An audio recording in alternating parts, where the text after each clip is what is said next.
All right. Let's go. Coming into a 7-2 as well. So not I shouldn't say victory. I don't want to count my chickens too much, but Reds are up 7-2. Emilio Pagán's coming on to give us the save. Been a really good night at the ballpark, Mike. It's a lot more fun when the Reds are putting up runs like this. So hopefully Emilio can come in and shut the door here and get us out of here and get us started off with a win on this series. That's for sure. I don't know why Pagán's in this 5-run game.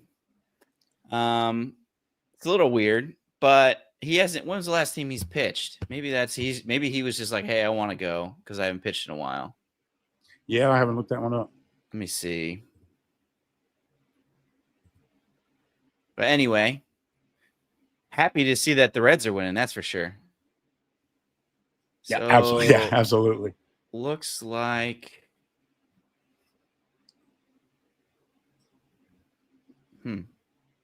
Why is this not showing me that?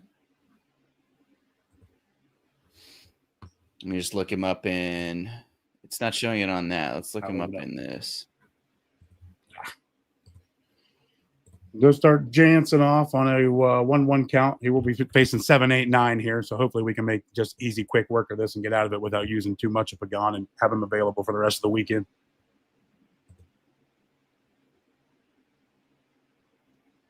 Deep drive to left center. Hayes. There you go. There you go. Nice good break. Yeah. Yeah, made a really good play on the Morel ball earlier. Oh, he hasn't pitched since the 19th. That's why. He hasn't pitched since the Mets series. So he probably, this is kind of, he is almost a whole week. Yeah, so he's due. I bet, he was probably, I guess it seems like he was pitching no matter what. Yeah. We'd even talked about if Stephenson got a hit, whether or not Luis May was going to come in right there, but I think we were getting Pagán regardless now. Yeah, it seems that way. Santillan probably is the one that I would have liked to have been able to save. That's the guy that's your workhorse. He's been working really hard, and then I think if we would have gotten another run in the 7th inning, bottom of the 7th inning, I think we see Luis May instead. But left the bases loaded on that one too, unfortunately.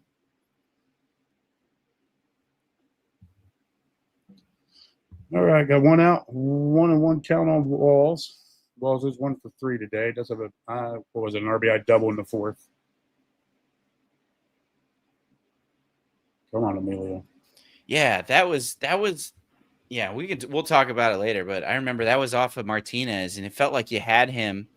It had him in a very, good spot, and they threw him just a cutter right down the middle, and he doubled it down the line. So, right. One of his few real mistakes that he had, but it's all right.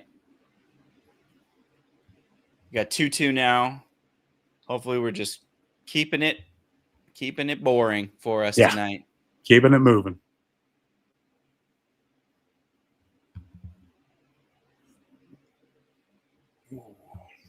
How was your Friday, Mike? Pretty busy. I had the pregame show. I also recorded something with Craig for Chatterbox Bengals for the Shamar Stewart signing, and now I'm on here for the postgame. So, right, I'll have to save my voice. I saw Sandlin call you out, the real MVP of Chatterbox Sports. I tend to agree with him. The real MVP is my wife, who is letting this happen, which is doing the dirty work behind the scenes. In between, I had to put some kids to bed and things like that. So, but yeah, strike 3. Strike 3. There we go. Set him down. Come on, Emilio. 1 out left. Here we go now. 2 outs. Yeah, 1 out left. Yeah, you're good. Sorry about that. Didn't mean to step on you there. No, you're good. On your feet, beers out. Let's go. That's right. That's right. My beers. Oh well. I don't want to miss it. I'll swig one for you. Yeah. Maybe I'll go snag it during our intro video. There you go. 0 for 2. Jose Caballero got the plate. Starts him out. 0-1. Come on, Emilio. Finish this up. Let's go. Thank you, everyone, for tuning in. Please like the stream for us. We appreciate everyone's here, and we're excited to go through the comments and chat with you tonight as the Reds pop up. As the Reds have taken the first game. Let's go. Rays. Hey, still haven't been swept. The streak So continues. I know. And, move one game closer because we'll talk about it. But I think the Padres lost today too. So getting closer and closer into that wild card race. But we'll see you on the other side of this intro video. High drive, left center field, racing back to the wall, Bourgeois. The Reds are National League Central Division champions. In the air, left center field. Did he? He did! He did! Reds win! Win! Line to right field. Goodness, the first run ever with 4 home runs in a game. Can you believe it? In the air down the right field line. Does it have a chance? The Reds have won on a 3-run home run on opening day by Ramon Hernandez. A strike away and out away is Homer Bailey.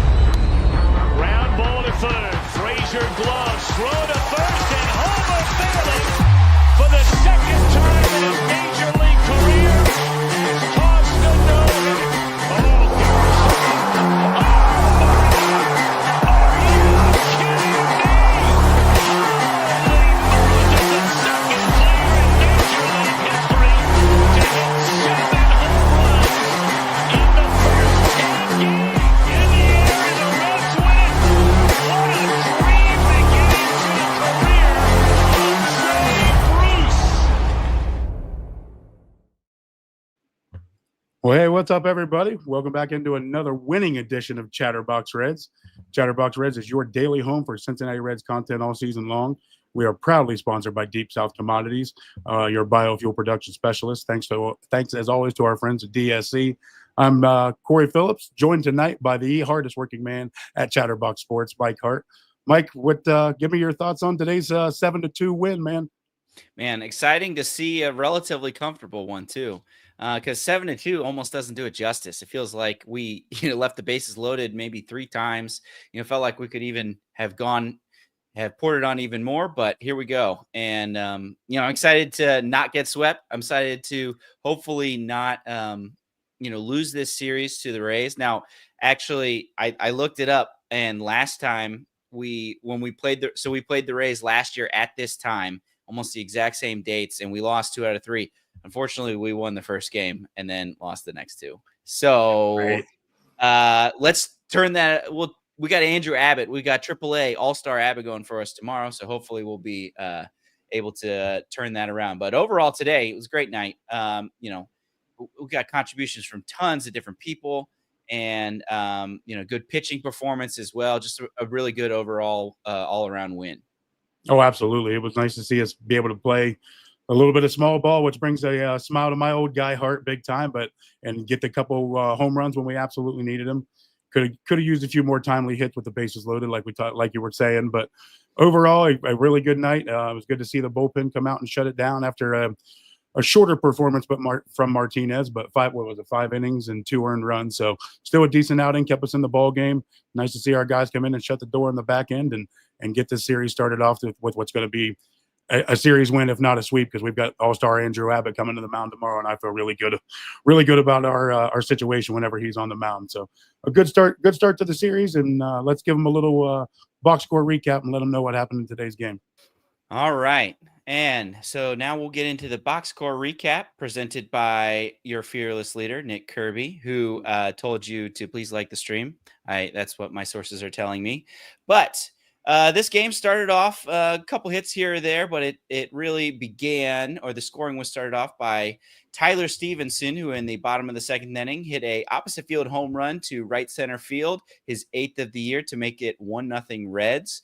But in the top of the third, the Rays would bounce back, and after a ground or a walk, but then a Chandler Simpson got on to first through a fielder's choice, stole second, and was then driven in by Jonathan Aranda, their all-star, and that tied it at 1. And then in the top of the fourth, Taylor Walls doubled home Christopher Morel to make it 2-1, and it looked like Nick Martinez might be on the ropes, but he was able to get Caballero to fly out to TJ Friedl to end that inning. Then in the bottom of the fourth, the Austin Hayes singled to Christopher Morel. Gavin Lux reached on a fielder's choice, a really weird play. It was actually a ground ball to first base, and he threw it, and the ball hit Austin Hayes, and so everybody was safe. Then Spencer Steer laid down a bunt that took everyone by surprise, so much so that Zack Littell, their pitcher, didn't even bother throwing to first base. Then Will Benson grounded into a force play and was hustling down the line to prevent it from being a double play, and so the Reds scored, tying the game up at 2, making it 2-2. Then Noelvi Marte with a clutch single on a ground ball through the left side to score Gavin Lux and make it 3-2 Reds. TJ Friedl would also throw down a beautiful bunt hit to reload the bases, but then Matt McClain grounded out to end the threat. That would be the rest of what the Rays did offensively off of Nick Martinez. We then saw Lyon Richardson come in. He gave up a few hits, or a few base runners, but was able to get out of it. And then in the 6th inning, Tyler Stephenson and Will Benson got out, but then Noelvi Marte lashed one to right center field with 2 outs. And then TJ Friedl hit his 10th home run of the year into the bullpen, making it 5-2 Reds. The Reds would then add on 2 more on a Tyler Stephenson single with the bases loaded in the bottom of the 7th, bringing it to 7-2. And that would be the rest of the scoring for the game. Like we said earlier, they left the bases loaded in the bottom of the 7th, and the Reds also left the bases loaded in the bottom of the 8th, but it didn't matter because they were able to secure the victory. 7-2 is your final. And that is the box score recap. I think that leads us to our deep drive of the day, which we had a couple to choose from, which was great to see, right? Absolutely. I think that Friedl edged him out, though. What do you have on Friedel's home run? So TJ Friedl was bottom of the 6th, 2-run home run, traveling 388 feet, 101.5 miles an hour off the bat, 34-degree launch angle. It did increase our win probability by 17.2%. Raising it to a 90.5%, ultimately ending up at 100%. Let's go. TJ Friedl is your DSC deep drive of the game. Our deep drive of the day is sponsored by Deep South Commodities. DSC is a leader in renewable commodities for biofuel production, specializing in used cooking oil collection, aggregation, and sales. Visit www.deepsouthcommodities.com for more information. And thanks, as always, to our friends at DSC. But nice to see the deep drives of the game, but nice to see a little bit of the bunting Reds getting that going too, playing the small ball when we needed it. And so it was good all around win, man. I don't know. We've said it 100 times now, but we got contributions all the way down the lineup and played a little bit of baseball when we needed it. And it was fun to watch, man. Fun. Absolutely a good night. Yeah. And before we move on, I just want to point out my boy, Ricky, who I do the pregame show. We always do a prediction of scores. Ricky nailed it. 7-2 was his prediction. Okay, and he got it. So congratulations, Ricky. I hope you were able to monetarily benefit from that clairvoyance that you had. But otherwise, hey, that's great. Optimistic John's chiming in saying he was 6-3. So he was close too. But yeah, when it comes to this lineup, man, the contributions that we were able to get through up and down this lineup was just huge. I think Elly had 4 hits. Let me see if I can pull that box score up again. Elly had 4 hits, and Hayes had 3 hits. Stephenson had, I think, 2 hits and 3 RBIs. So just like Marte had that big RBI as well. So yeah, it really seemed like we were being able to get contributions from all up and down the lineup to help this team win. And that's why, you can leave the bases loaded with, in 3 different innings and still come out with a pretty comfortable victory because, you're just like getting hits off a pretty good pitching staff there. And I think that's just great to see. That's the type of offense that I think we haven't seen, right? It's either been we scratch across 1 or 2 runs or we explode for 10 or 11. So just like a pretty comfortable 7-run game where we saw a lot of good performances is a welcome change, I think. No, absolutely. I hate to see those 14-run games where we go quiet the rest of the weekend. So hopefully we left a little bit in the tank for what's going to be a really fun series. But it was You're exactly right, man. Just the contributions from the top of the lineup. Looking at what we were with runners in scoring position, we ended up 5 for 17, which doesn't sound great, but we had 2 or 3 different at bats there with runners in scoring position where we just couldn't get it done with the bases loaded, like we talked about.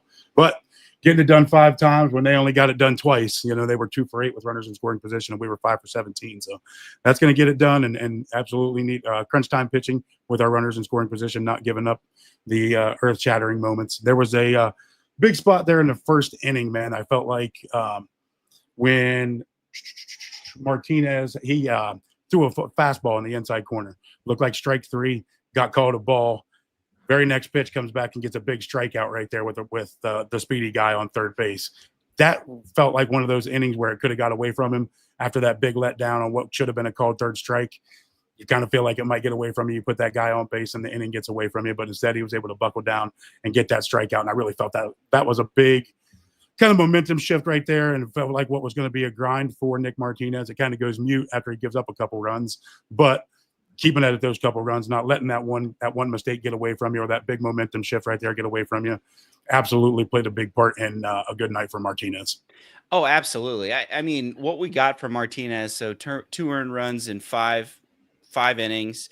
When you have a 2-day rested bullpen, that's kind of what I was projecting is he's like, don't leave him in too long. Don't let that third time through the lineup bite him. Just let him get his 5 effective innings and then get to your fully rested bullpen. So I was glad to see that. I really, I think that's a great way to, to be able to utilize somebody like Nick Martinez. What's interesting, though, is we might have just watched Martinez's last game with the Reds. If he gets traded, we just saw, I think it was a good encapsulation of what made him good, right? He was able to battle back. He gets some strikeouts, but also, give up a couple runs, but, keep us in a game and, setting us up for being able to have a win. So if that's it for Nick Martinez, man, and we'll talk a little bit about the trade deadline a little bit later in the program. But if that's it for Nick Martinez, man, I appreciate everything he's done. He was nails last year, even though, we were kind of out of it. And just his willingness to go back and forth to the bullpen was something that you don't see that, especially from your highest paid pitcher. Right. You don't see that type of selflessness. He just wanted to do everything for the team to help them win. And, that's the kind of guy that I want to celebrate. Right. No matter, I know he's had a couple blow up games and things like that. But overall, it's like this is a dude that was willing to do everything he could to win. And I don't think anyone ever doubted that. So if this is his last game, I'll miss that. And I obviously wish him the best. Obviously, hope he doesn't go to somebody we're going against, like the Cubs or the Padres or whatever. Yeah, no doubt. But obviously, what a great dude. And I will have really enjoyed his time here with the Reds. Absolutely. And it's a weird time to be a Reds fan because coming off of what was Lodolo's start, your first thing in your head was, well, he might be good trade bait now because he's at his highest potential. Same thing with Martinez tonight. He comes off a good start, and it's like, well, now's the time that he could be the dangling fruit that we're looking for to go get that bat or that bullpen help that we're looking to get. But you're exactly right. Hats off to Nick Martinez. They even brought it up on the broadcast today that he was available in the Nationals game on Sunday Wednesday. When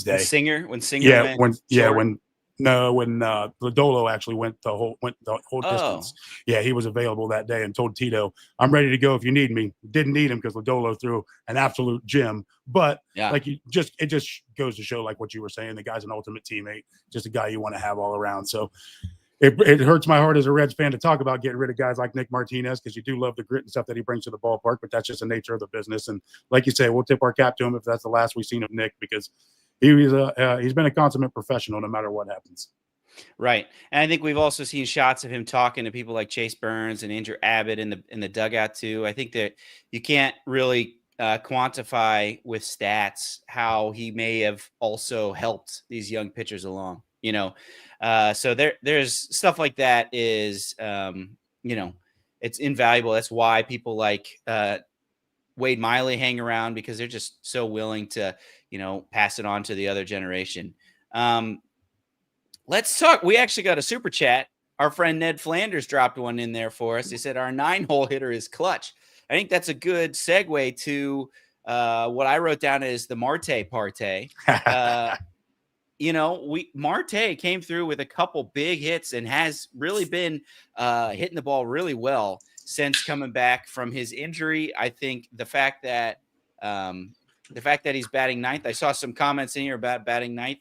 I think I'd like him moved up in the lineup, especially when you got people like Steer and I know Stephenson hit a home run today, but those guys came up and weren't even able to serve a ball into the outfield to get a sac fly. So if we can get somebody like Marte out there, I think it would be great if we are able to see that bat moved up and driving people in. Right. I was just looking up his numbers. Last 30 days, he's hitting 312, 6 home runs. He's got 34 hits in his last 30 games, 27 RBIs, 367 on base percentage, and he's slugging 560. Hard to argue with those numbers over the last 30 days. It's like, so it's seeing him in the 9-hole. I like it because it's nice to have that power on the back end, and when it comes up and there's runners in scoring position, or you need him to lead off an inning in a 9-1-2 situation.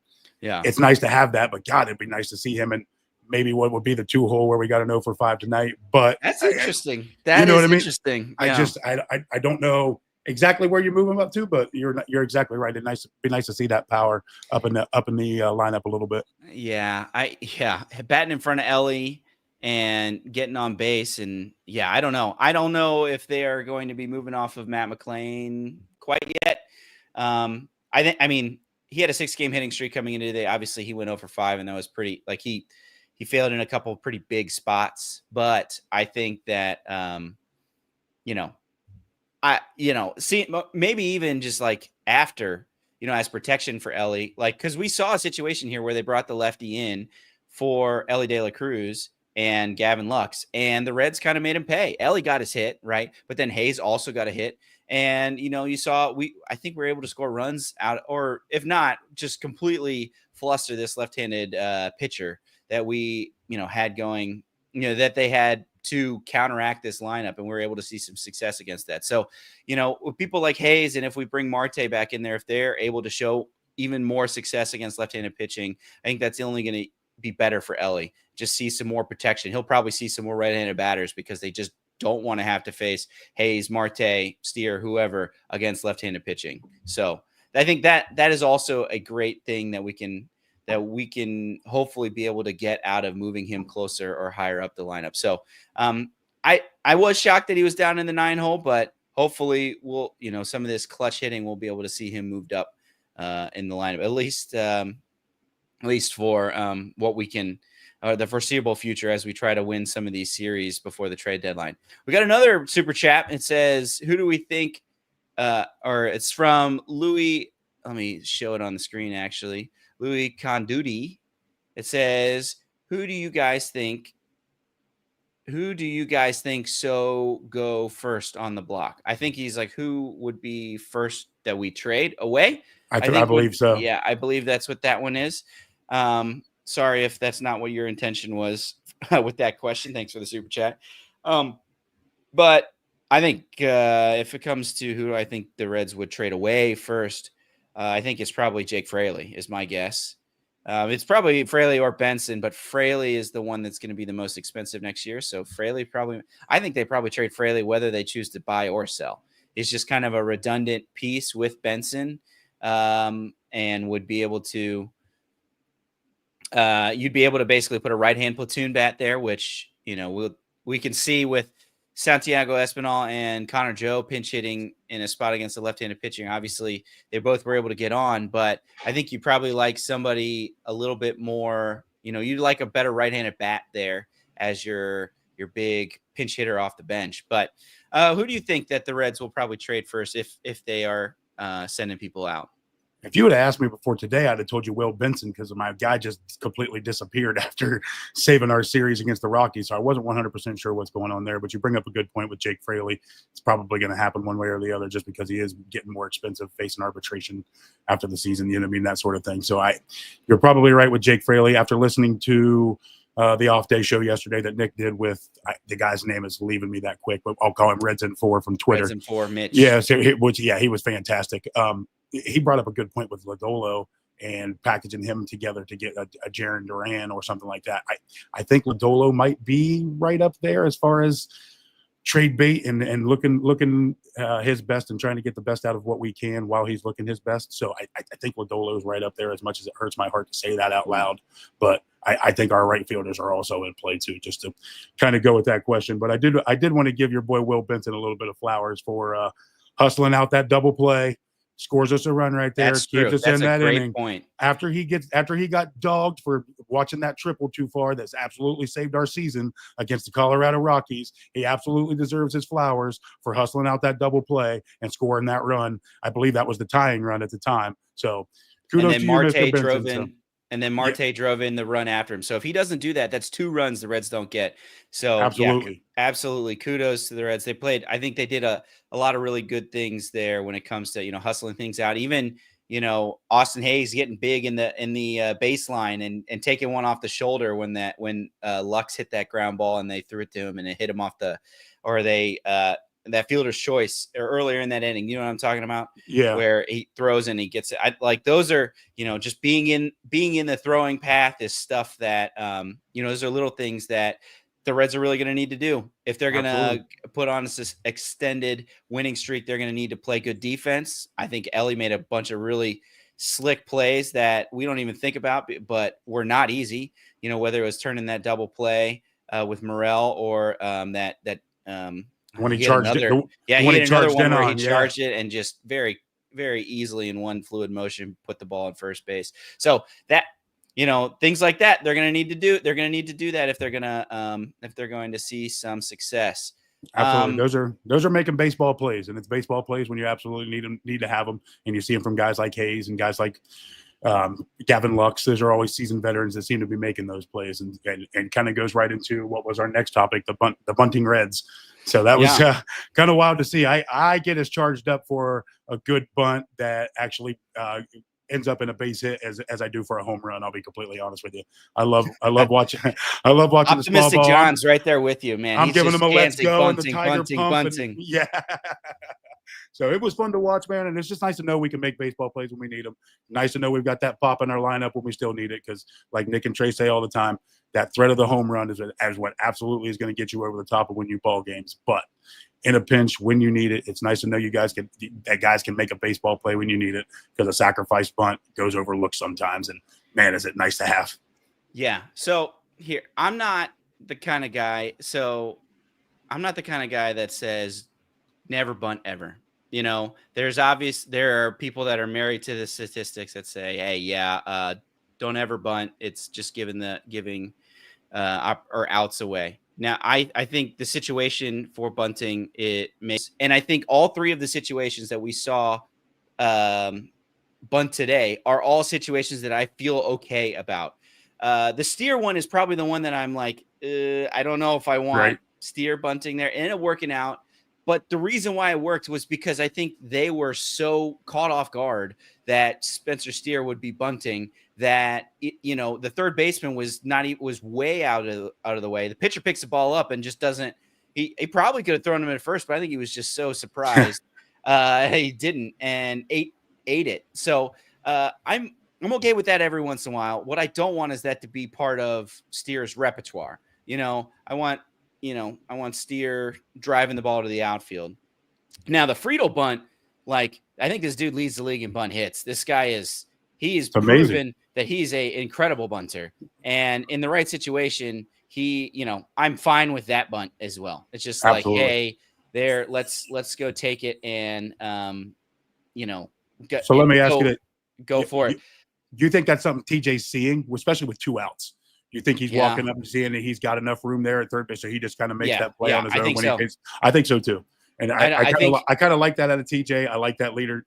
It's leadership, but it's getting on base. It's keeping things moving the whole 9 yards. So I think he walked up and saw an opening there and took advantage of it. So. And when you're as good at bunting as he is, I'm fine with that. The issue that I think a lot of people do is just like in itself, it seems like, oh yeah, you bunt the ball. It just assumes that you can bunt. And we can be frustrated all you want about people not being able to bunt, but it's just like, if you can't bunt, then bunting is definitely bad Yes. option for you. Yeah, it's right? a lost art, man. It really is. You're really giving yourself no room for error there if you genuinely aren't good at bunting. So, Right. Matt McClain goes 0 for 5, right? What if he tries to lay down a bunt in one spot, but he's not good? Or I just don't want him putting him in a situation where, he's even limiting his success even more. So that's why it's like Elly De La Cruz. I get it. He's super fast, but this dude had 4 hits today. He can hit the ball 450 feet. That's not a guy I want to see bunting. Absolutely. Now, I'm not about taking the bat out of the guy's hand, right. no doubt. Now that brings us to this third situation, this Santiago Espinal at bat, right? Which I think we can talk a little bit more about Espinal. I think we have a super chat about it, but I think I was okay with him coming there saying, okay, hey, Espinal, we're pinch hitting you against a lefty. We want you up there to bunt.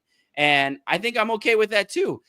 What I didn't understand was why Espinal didn't.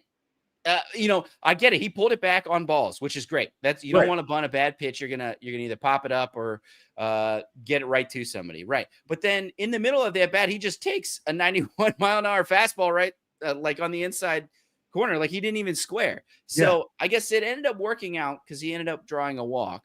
But I was really confused with that at bat. It seemed clear that Tito was like, "Go bunt," and then when given the opportunity, he didn't bunt. He pulled back. Yeah, so I don't know. And it seemed like you think about that about that. I was scratching my head. I don't know what the approach was there because obviously he walks up with a mindset. He shows it early, gets the pitcher rattled. He throws 2 out of the zone. He doesn't show it the third time. The guy throws a strike right down the middle. He shows it again on the next pitch. Ball's outside, and then next thing you know, he's hacking away and hits that little the 3-1 pitch. The 3-1 pitch. He got real lucky that it actually went over the backstop there, and it's like I don't know what the approach was there. I'm not sure exactly what he was thinking or what it was. Obviously, crisis averted. He ends up walking. We get the bases loaded, that sort of thing. But I can't for the life of me figure out what the approach was there. But like you say, it all worked out, and I am 100% okay with Santiago Espinal bunting like that. TJ Friedl lay down the other bunt. Spencer Steer, you ask him to do that because Spencer Steer knows how to handle the bat. That guy sees the ball pretty well, that sort of thing. So I like you say, if it's somebody else that's not seeing the ball very well, like a Matt McClain or somebody like that, I completely understand where you're coming from. Guy like Spencer Steer that knows how to handle the bat. I'm not on board with it. I don't want to take the bat out of his hands, but in that situation, I did enjoy it. I did like it. I was definitely pumped up.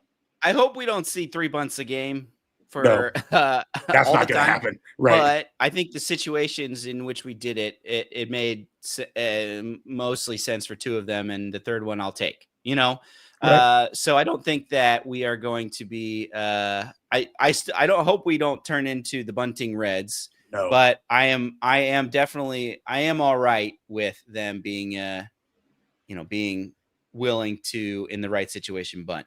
But I think that leads us to the Lewis's second super chat that he brought up. We were talking about Santiago Espinal. He says, "Do you think Santiago Espinal gets traded?" So I guess, what are your thoughts on this? I don't know. I'm not sure what value is. Don't kill me, Optimistic John. I know you're the biggest Santiago Espinal fan out there, but I'm not sure how many teams are knocking on the Reds' door asking for Santiago Espinal, all-glove guy that has hit pretty good against lefties, but and maybe I'm wrong. Maybe people are valuing that glove more than I am, but I don't know. What do you think? What do you think if Espinal gets traded or not? I think if Espinal is going to get shipped out, it'll have to be in a package deal where you're trying to get a big leaguer for another big leaguer, like a Lodolo with an Espinal, you know what I mean? Something like that. That's the only way I could see it working. I'll be completely honest. Like much of a sweetener for. I'm gonna get caught with my pants down here because I'm not much of a trade deadline guy. So I really have to rely on the Nick Kirbys and the Mike Harts of the world, guys that are a lot smarter than me when it comes to the trade deadline stuff. So it's hard for me to say one way or the other whether or not Espinal gets out. I'm not on the bandwagon of sending Espinal out. I like having his glove. I like having a situational hitting when we need it. So I'm not a fan of it necessarily, but wouldn't surprise me. I mean, nothing surprises me anymore. Yeah. Jacob Doyle brings up a good point. Just things like the Yankees or the Giants, people that just need a utility guy. I don't think so. I don't think he gets traded because I think Tito likes him too much. It's pretty clear that Tito really, really values his glove and the fact that he can play short, second, third, right field, left field, even first base that we saw. Like I think that Tito values that aspect of it more, like to the point where he's put him in some situations where I don't think it set him up for success against a right-handed pitcher because he values that glove so much. So I think that for those reasons, he probably stays. The Yankees seem interesting because the Yankees are in this defensive crisis right now. I don't know if you follow any. I happen to follow John Boy Media, who are they're big Yankees fans, and they are losing their mind with all the defensive issues that they're having. So maybe he has some value. I know they just went out and got a third baseman, Ryan McMahon, who's a pretty good glove guy, but I don't know. Maybe his defense is enough to curry a lottery prospect, but I would imagine that Espinal is somebody that's going to be, and somebody that's a part of this team. And if he's somebody that's a defensive replacement that can be a good glove, maybe even bat bottom of the lineup against lefties, like I think I'm fine with that in this league. It's pretty clear now with the way Marte is hitting that Tito's not going to block Marte with Espinal. So I think I'd be fine with him being on the team. Good team player. And minus the weird bunting situation that he had today. I'm not a get him off this team right now kind of guy. Yeah, absolutely.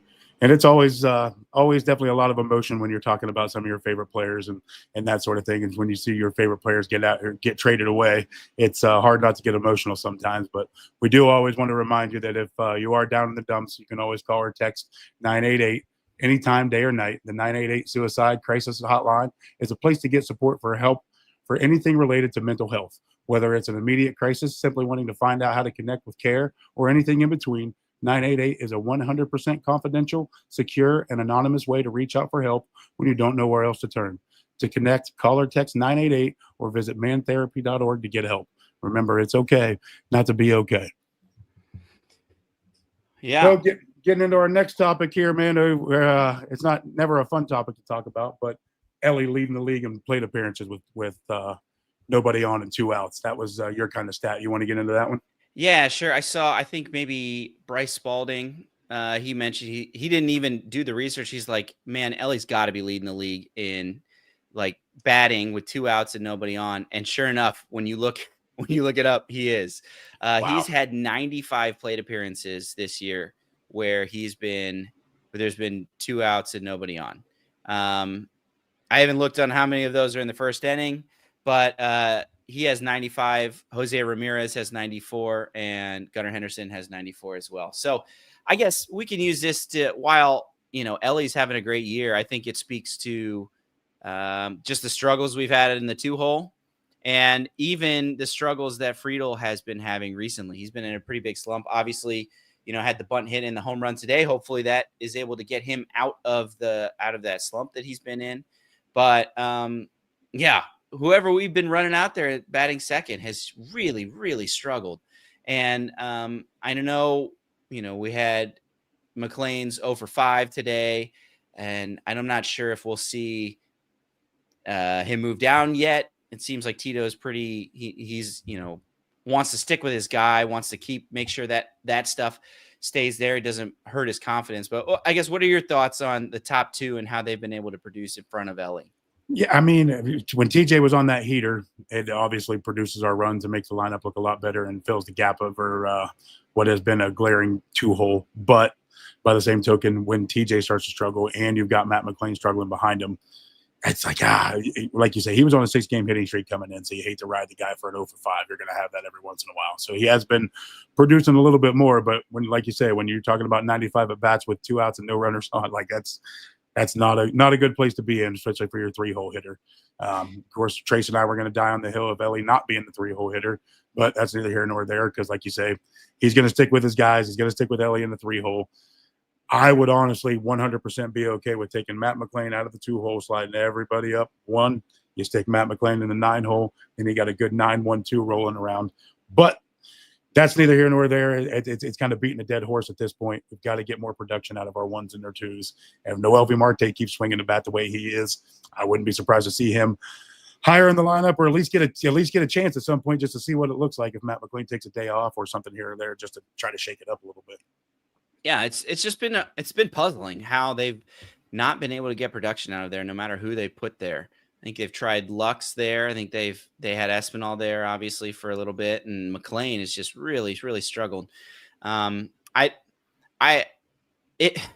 lineup seems like if McLain, I just wish so bad that McLain was hitting, because if he was, that would be the perfect spot for him, right? Some guy that's gonna play hard, get on base, hit the ball hard, right in front of, our best hitter. But with him struggling this much, I wonder when you start to think about moving him again. Yeah. I know he already did it, and he kind of went on a little bit of a heater and came back to the spot.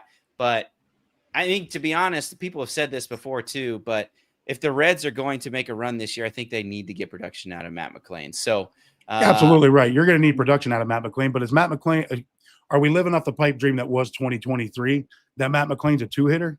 Matt McLain just might not be a two-hitter, man. He might just be a 6 or 7 hole hitter guy, and you sit him there and you call it a career. Because I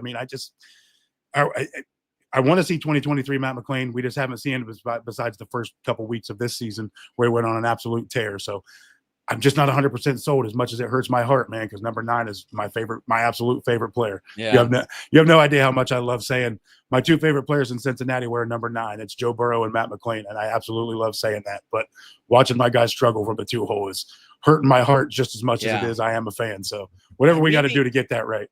Maybe I'm a little bit optimistic still, just because of coming back from injury. He took a whole year off baseball, and he's still bringing it back and still getting the ups and downs from that. So I'm still optimistic for him. And boy, maybe you're right. Maybe he is somebody that hits later down in the lineup throughout his career. But man, I really want him to be like the Elly 1 or 2, 3 punch would be great to see. And I'd love for him to get hot and, really, propel us onto some of these big winning streaks. So we'll see. Tito's not one to react super quickly on these type of things. He really try to gives as much leash as it seems for some of his guys to hit and struggle and get through it. So hopefully we'll see that, and we'll see that rewarded by him hitting, getting hot. That would be awesome. I'd love to see that type of thing come on. Yeah, absolutely. And it's so much more fun when we got our middle infield working. You know what I mean? When they're both, obviously the gloves are always there, and you're going to keep Matt McLain in the lineup for his glove, because the guy's one of our best. He is our best defender as far as outs above average are concerned. So you got to keep 9 in the lineup, and I'd love to see him going, because he can be our captain spark. He can be the Jonathan India, player that we traded away that everybody misses as far as being our captain.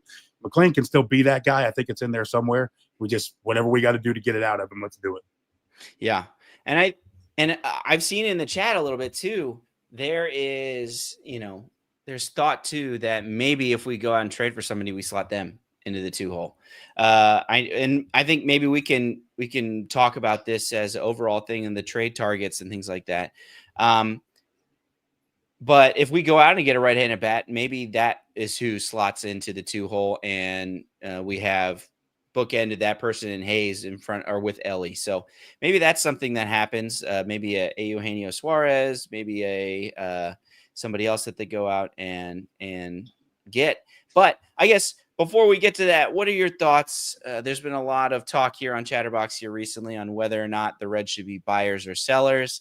So do you have an opinion on it? We're still, I think at best, we could be a 1 game out of the playoff today.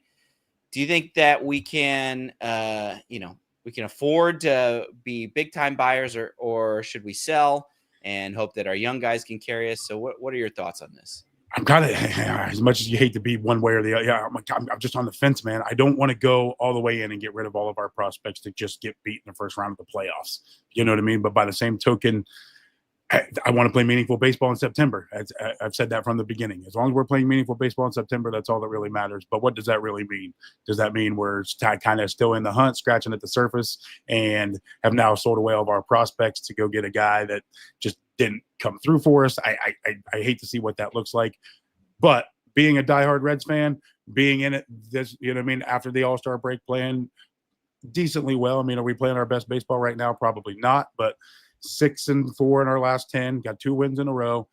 I'm kind of ready to make a push, man. I don't want to, I'm not pushing all my chips in by any stretch of imagination, but I'm ready to go find us in a bat. I'm ready to get rid of a piece that's going to hurt our heart, like a Lodolo or a Nick Martinez or something like that, that's going to benefit us on the back end. But I want to get big leaguers that are kind of ready now. But I'm also not against seeing what some of our young guys got. You see what these numbers like Hector Rodriguez is putting up in AAA right now, and it's how do you not get excited about what's behind there too? So I'm kind of on the fence, man, as much as I hate to be that way. I'm not sure exactly what I want to do, but as a diehard Reds fan, I want to make a push and play meaningful baseball in September, because that's what I'm looking for every year.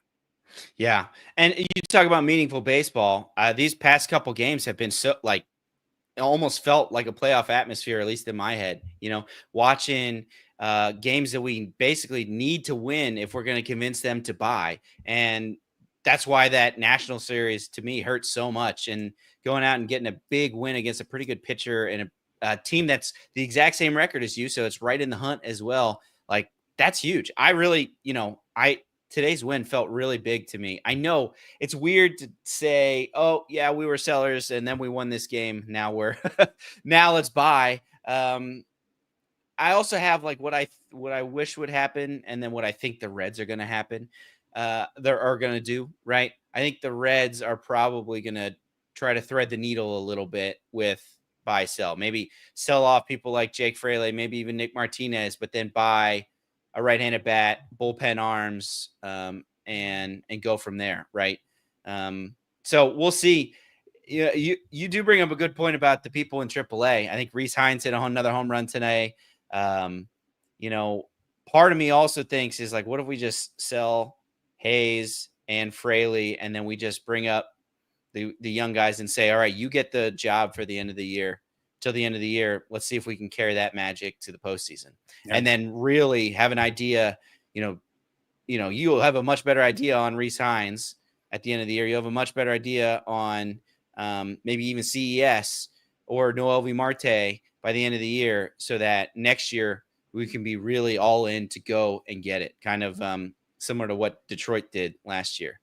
That's exactly what I was thinking. They played the young guys, and then found themselves accidentally in the playoffs, not accidentally, but in the playoffs, and won a series. And then this year they've gone on. I think they're scuffling right now, but for a long time, were the best team, had the best record in baseball. So setting us up for next year, I think, would be pretty cool.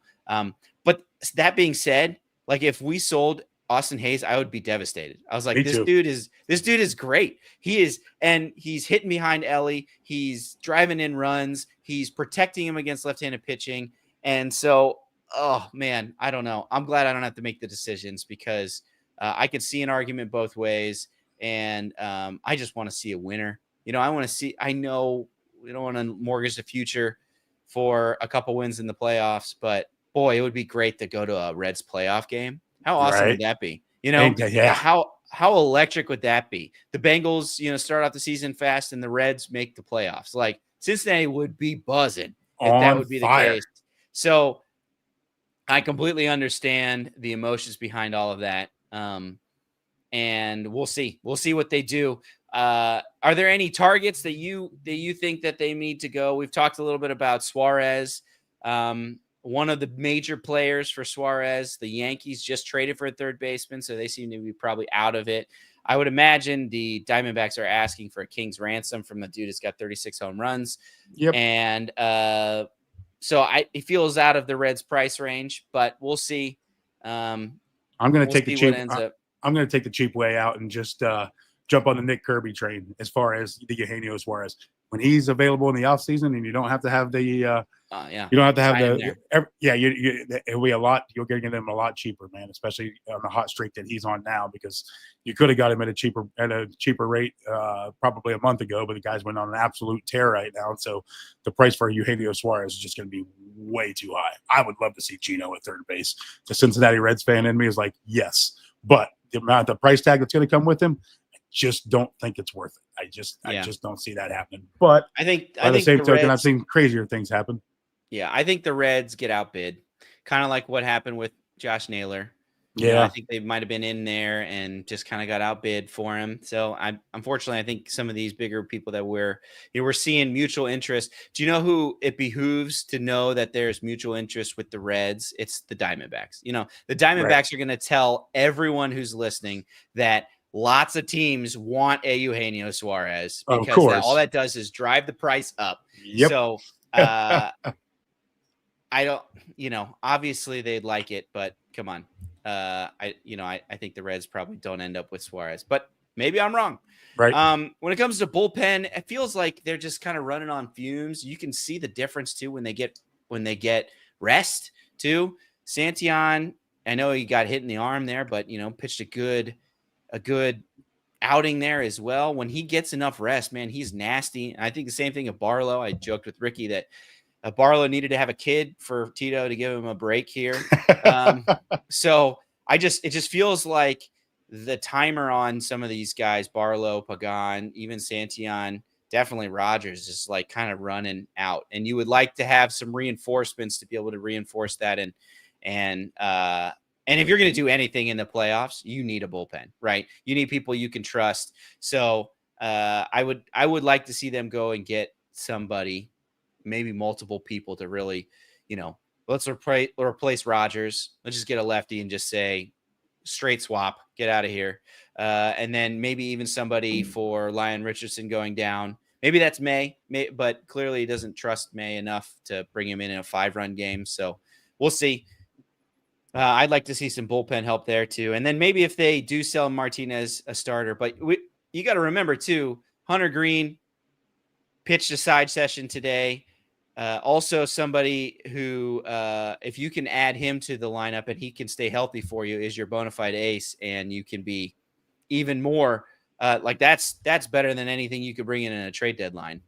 If you, absolutely. And that's kind of where I'm on the fence with the whole, I want to go get bullpen help. We obviously need a left-hander out of the bullpen, but it's one of those situations too where when Hunter Green comes back and gets healthy, do you keep a Nick Martinez to eat up the innings for the rest of the season? Then when you go, if you get to the postseason, you've got Hunter Green, Andrew Abbott, Nick Lodolo, possibly if you don't get rid of Lodolo.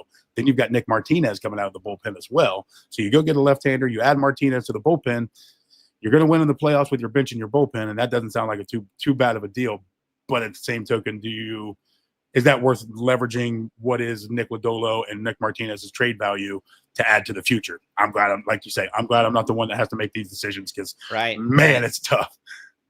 Yeah, there's tons of things to weigh too. There's just understanding, the window that you might have with somebody like a Sal Stewart or a Hector Rodriguez coming next year. There's the impending work stoppage coming in 2 years. There's just like so much that goes into these conversations and these decisions that they have to take into account when they're doing it. We have another super chat from Louis coming in again for a third time. He says we need a new closer. What are your thoughts on Pagán? Obviously, he's had some moments that he's given up the lead, but is he somebody that you feel that you would count on to get a save in the playoffs? A save in the playoffs? I mean, honestly, I do kind of hold my breath. I'm almost. It's not a Diaz situation, but we're kind of getting there. It almost feels like we got a runner on base every time he comes out. I trust it. Pitched a clean inning today. Right, and to be fair, the guy's got 21 saves on the year. So I mean, more solid than not, obviously. And I would love for Emilio Pagán to be our eighth inning guy and come in with some sort of hammer there in the ninth. But by the same token, that's where Tony Santillan fits into this whole process. I'm not calling for Emilio Pagán's head. Would I like to see a stronger closer that I have a little bit more confidence in coming in the ninth inning? Absolutely. But it's nothing to be. I mean, the guy's got 21 saves, man. What's he, 4 or 5 blown saves, I think, on the year? So those numbers kind of speak for themselves as far as that's concerned. Do I have the utmost confidence in him? No. But am I calling for his head? I can't. I just can't do it. Yeah, and the tough thing is true back-end hammers like your Jarren Duran or your Emmanuel Clase are going to cost a ton. And you're buying the most volatile position on the field, and that's relief pitcher, right? Just look at Class A. Class A, right, had maybe the best reliever season since a Mariano Rivera season, and then can't get it done in the playoffs, right? Yeah, ran out of gas. Ran out of gas, or couldn't hack it with that. So it's just like, if you spend all that much money for the I don't want to say a lottery ticket, but not nearly as sure of a thing as you would think. That's just really tough. So, yeah, a new closer is tough. Big Red Machine brings up a really interesting point, and maybe you have an opinion on this. He said, "Imagine Chase Burns going to the bullpen." Ooh. Oh, remember, front office and Tito are trying to manage his innings. That is a great point. There is going to be a point where Chase Burns is either going to have to stop, or not have to, but be stopped pitching because of an innings limit.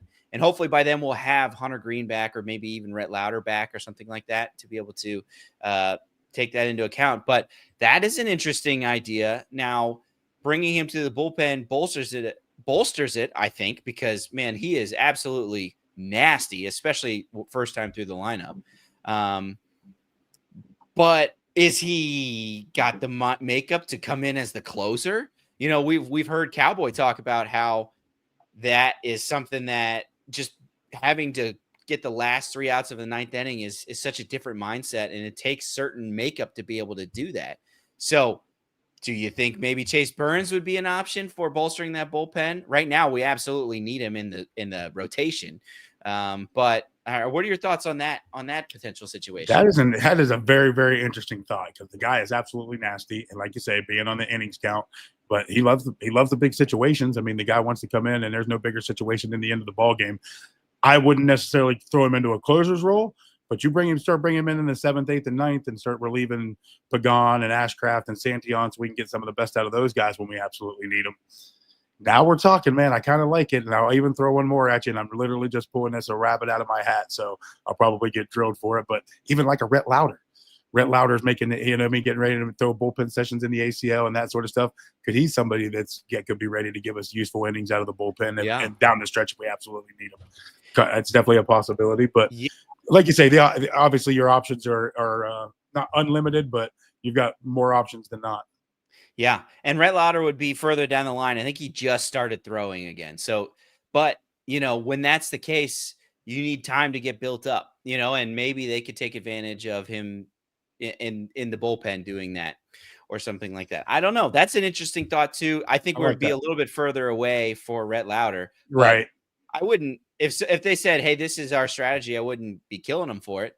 That's there's also Hunter Green. I think I saw when Hunter Green is coming back. He pitched in the ACL, and I think is slated to make a start at AAA, and then hopefully looking to be the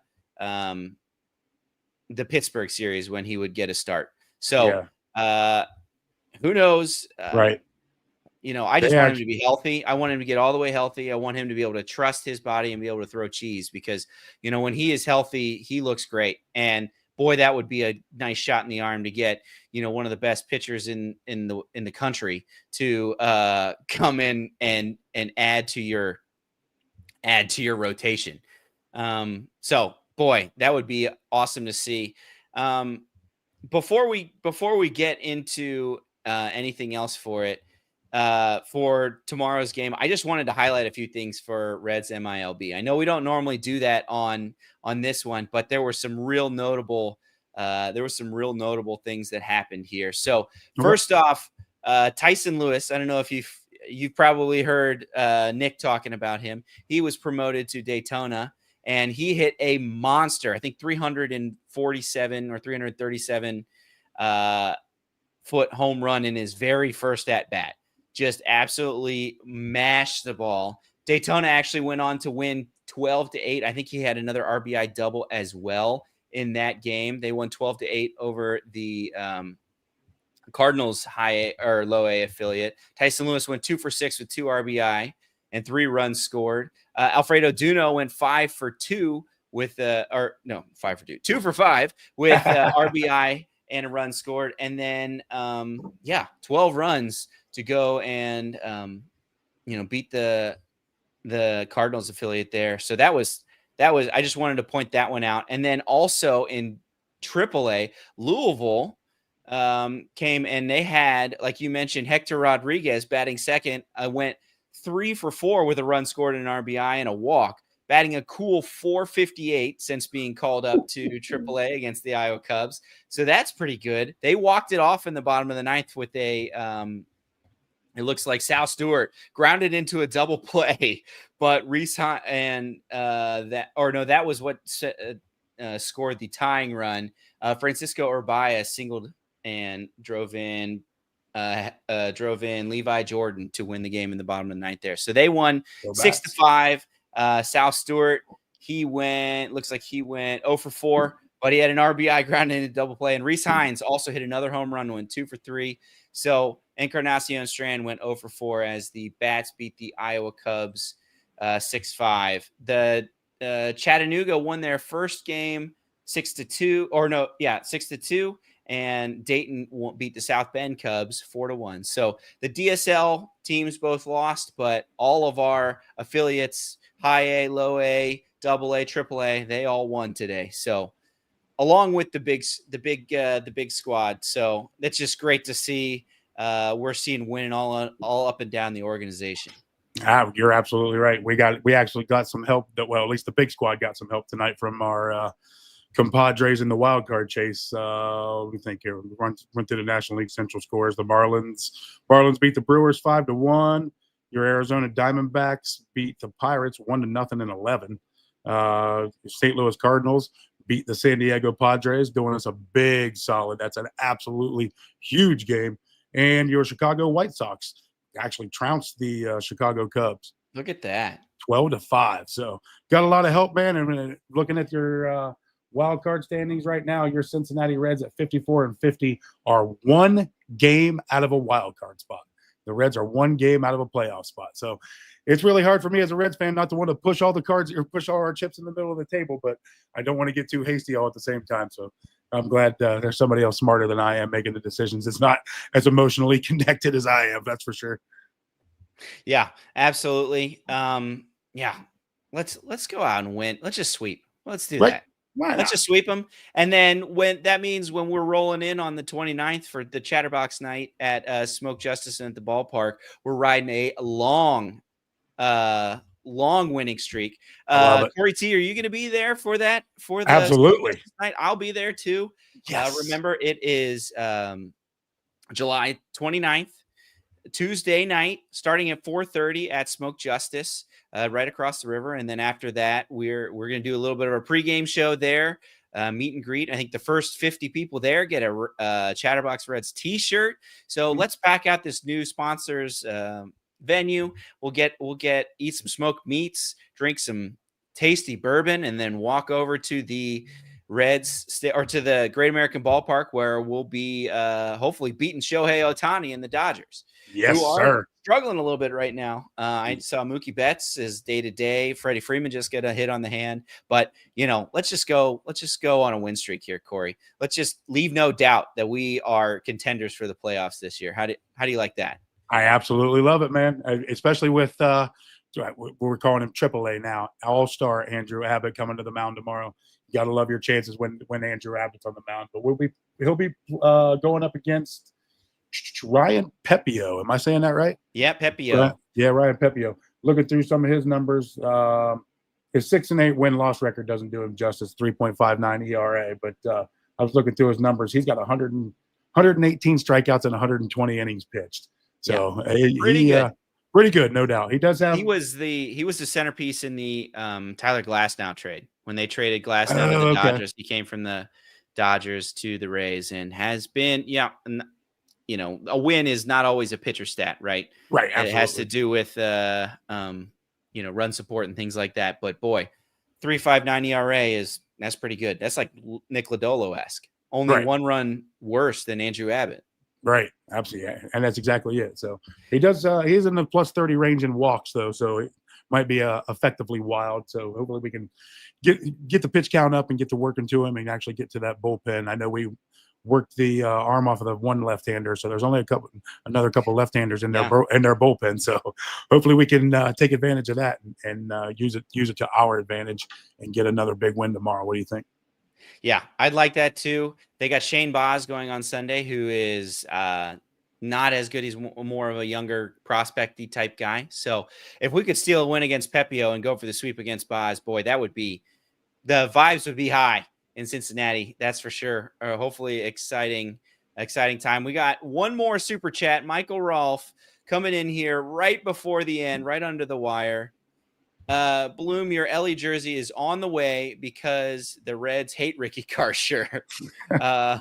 If you know, you know. I was trying to wiggle my way out of some of this stuff to get down there to Seabox Night at Smoke Justice. What time does it start? That's a great question, Michael Rolfe.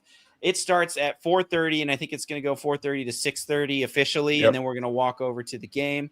I know I'm going to try to be there a little bit earlier, but and then there's certain seats as well. There are a bunch of people are going to be sitting together, chatting, having a beer, enjoying the Reds beat up on the Dodgers. So, yeah, if you're able to wiggle out of some stuff and come on down, that'd be Please awesome. do. We'd love to see you. Michael Rolfe's a legend in here. He always loves a big super chat. So we appreciate you. Too bad they didn't have a Ricky Karcher jersey. I can't imagine why. I think he made one appearance for the Reds, Right. A very memorable appearance, but that's for sure. Yeah. Do you have anything else before we get going? We've been going here for over an hour, and just need to bask in the glory of the Reds continuing to win. I love that. That's exactly it. I'm loving the smile on my face, and I don't want it to end too quickly. So hopefully Andrew Abbott can keep that going tomorrow. 6:40, first pitch. Let's get down to the ballpark and cheer our guys on to a victory and keep this winning streak going. We're at 2 in a row. Let's get 3 in a row tomorrow and go from there. What do you say? I love that. Let's get a winning streak going and force the hand of the front office.